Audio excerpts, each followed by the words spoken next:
Bien. Yenge Bapanya Mono. Mbota Beno. Lundem Vukela. Pelato Mamukifa Lisebi la dossier inene. Nous allons nous exprimer en français exceptionnellement. Le dossier est un peu épais. Bien, je vous salue tous et je vous félicite d'être ici aujourd'hui. C'est une date très très importante et j'ai conçu cet entretien avec vous à la manière un peu d'une conversation, d'une narration, parce que évidemment nous sommes là aussi pour combler une lacune que nous avons constatée pendant toutes ces années, à savoir la difficulté pour notre communauté et je dirais même pour toute la nation congolaise de connaître notre histoire. Et comme dans l'introduction on l'a dit, effectivement le 4 janvier c'est le coup d'envoi qui définit ce que nous sommes devenus et ce que nous sommes aujourd'hui. Alors je crois que ce qui est d'abord important, et je vous prie vraiment de croire en ma sincérité, j'ai vraiment essayé de faire cela, cet exercice objectivement, en tant que socio-historienne, parce qu'il faut rester objectif par rapport à l'histoire de notre pays. Il y a eu trop de passion, il y a eu trop d'esprit partisan, et donc ici nous allons essayer de nous en détacher pour garder ce qui doit constituer la cohésion nationale et la concorde nationale. Alors pour comprendre le 4 janvier, il faut d'abord se remémorer quel a été le contexte du Congo belge à ce moment-là. Le contexte du Congo belge, dans les années 50, c'est d'abord l'impulsion de toutes ces associations culturelles. Mais il y a quand même une association qui se distingue, celle de la BACO, qui nous réunit ici, et dont les motivations socio-culturelles et linguistiques étaient très très claires. Et c'est au moment où le fondateur, M. Edmond Zezalando, passe le relais, tout simplement parce qu'il a à cœur de s'occuper beaucoup plus de la vulgarisation et de la divulgation de notre culture. Il va s'occuper notamment du journal Congo Diantotila, Congo Diangunga, comme vous le savez aussi. Et donc, il faut maintenant élire un président qui va conduire l'association.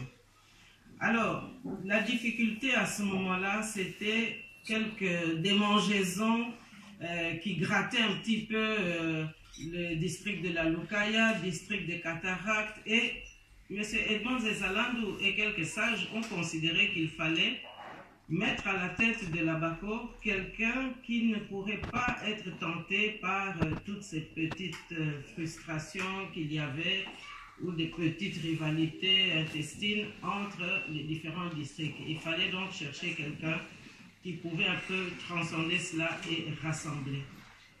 Et au bout d'un temps, il s'est avéré que Joseph Kasavubu était la personne qui pouvait réunir ces qualités. Et comme il venait, lui, du district du Bas-Fleuve, eh bien, ça forçait maintenant les gens de la Lukaya et des Cataractes de se rassembler, puisque directement leurs petites rivalités et petites disputes étaient maintenant jugulées. Alors, mais seulement lorsque Joseph Kasavubu, au mois de mars 1954, devient président, le projet qu'il habite et que Dieu a mis en lui, c'est un projet qui trouve maintenant une voie de sortie. Parce que comme vous le savez, la première étape de la lutte politique, c'est 1946 avec le discours du droit du premier occupant, qui traitait des questions qui nous préoccupent aujourd'hui, à savoir l'expropriation de nos terres avec tous les problèmes que vous connaissez. Et donc, lorsqu'il devient président de l'ABACO, c'est pour lui l'occasion maintenant de partager sa vision politique, celle qu'il croit que Dieu a mise en lui, avec ses frères. Et donc, sous l'impulsion de Kasavubu, ça devient un parti politique. Mais comme la cohésion des Bakongo était tellement forte, et ça commençait à faire peur aux colonisateurs, eh bien, le colonisateur a pratiqué sa politique de diviser pour régner, multiplier les petits partis, et donc vous avez vu une floraison de partis. Et donc, tous ceux qui ont quand même un peu lu l'histoire savent que les autres partis sont venus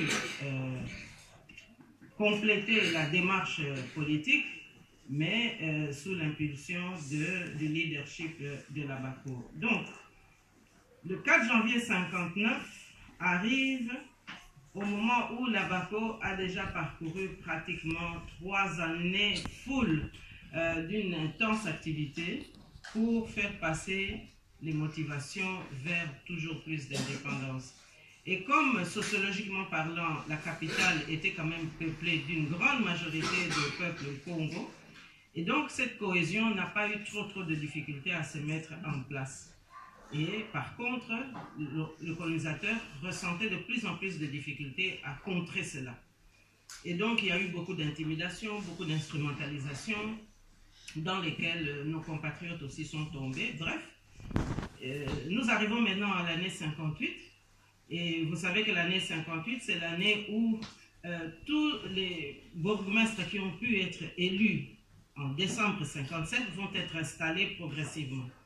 Et ce qui va certainement alimenter l'état d'esprit du 4 janvier 59, c'est le discours d'investiture en tant que bourgmestre de Dendal de Joseph Kasavubu au mois d'avril 1958. Et il lâche le mot indépendance immédiate.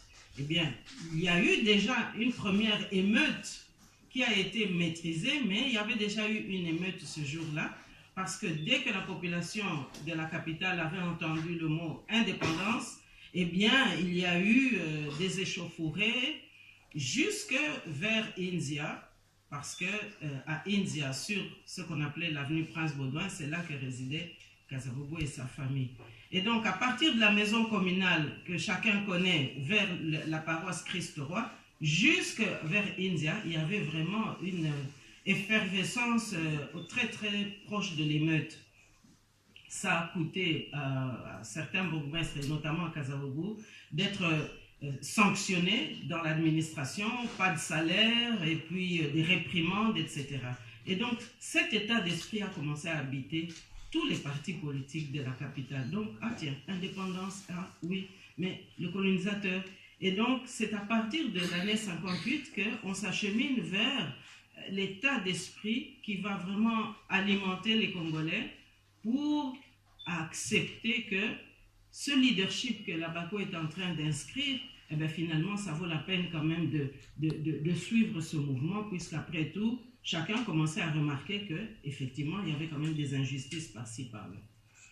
Et donc, le point d'orgue de la contre-attaque coloniale, c'est d'empêcher les leaders de la BACO d'aller en décembre 58 à Accra.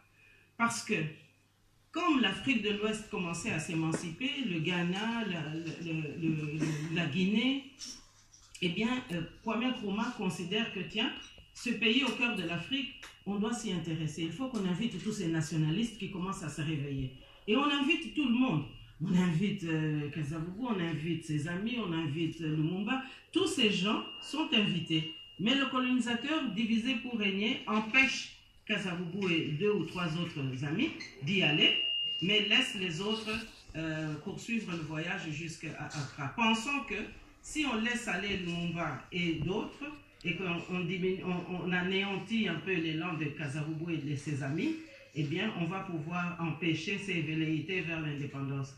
Mais ce qui se passe, c'est le contraire. Parce que début décembre, sachant que le voyage d'Accra n'aura pas lieu, les abakistes ont demandé à ce qu'ils puissent tenir un meeting. Ce meeting, le colonisateur dit, mais non, il faut le reporter.